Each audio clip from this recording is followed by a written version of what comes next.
During the classical antiquity, various cultures thrived around the Mediterranean Sea.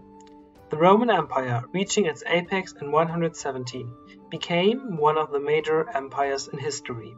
However, in the 4th century, the so-called Huns invaded Europe, thus triggering the migration of other peoples into the empire. In 395, the empire was finally divided between two youngsters, one being the Roman Emperor of the West, the other one being the Roman Emperor of the East. When the western part finally fell in 476, many saw this as the end of antiquity and the start of a new era, the Middle Ages. However, many scholars disagree with that. This begs the question, when did antiquity end? The first possible ending is 476. The end of the Western Roman Empire did not mean the end of Roman civilization nor Roman legacy. In fact, the emperors of the East were still very much aware of them being Roman, therefore continuing Rome's legacy. In former parts of the empire, like Gaul, new Germanic kingdoms were established, relying heavily on Roman structures. In the empire of the Visigoths, the Gothic rulers even assimilated into Roman culture.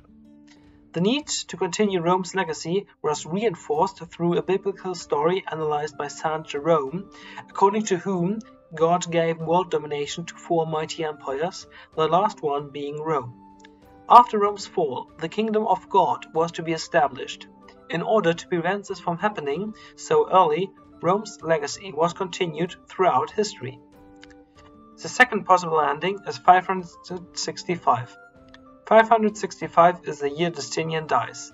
Having ascended to the Eastern Roman throne in 527, Justinian made efforts to restore the Roman Empire by fighting wars in Africa, Spain, and Italy. Justinian, who himself spoke Latin as his mother tongue, considered himself to be a Roman emperor. Shortly after his death, Eastern Roman Italy was invaded, and the empire started to lose the conquered territories. However, 565 is only a year, and does not necessarily mean that all aspects of the Roman culture died altogether with Justinian. The third possible ending is 632.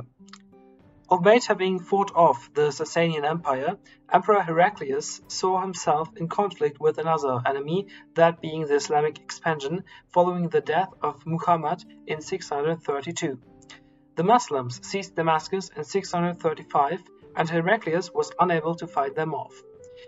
Because of the Islamic expansion, the Belgian historian Henri Pirenne saw this as the end of antiquity.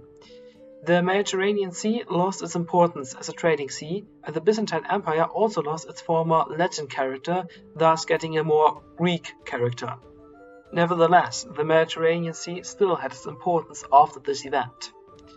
The last possible ending is 800. In this year, the Frankish king Charlemagne was crowned emperor by Pope Leo III. This is considered to be the end of the long late antiquity, according to which antiquity spanned for even more years.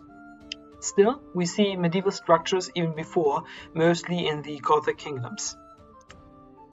In conclusion, the end of antiquity is a process of transformation which came to be in a very different manner in former regions of the Roman Empire.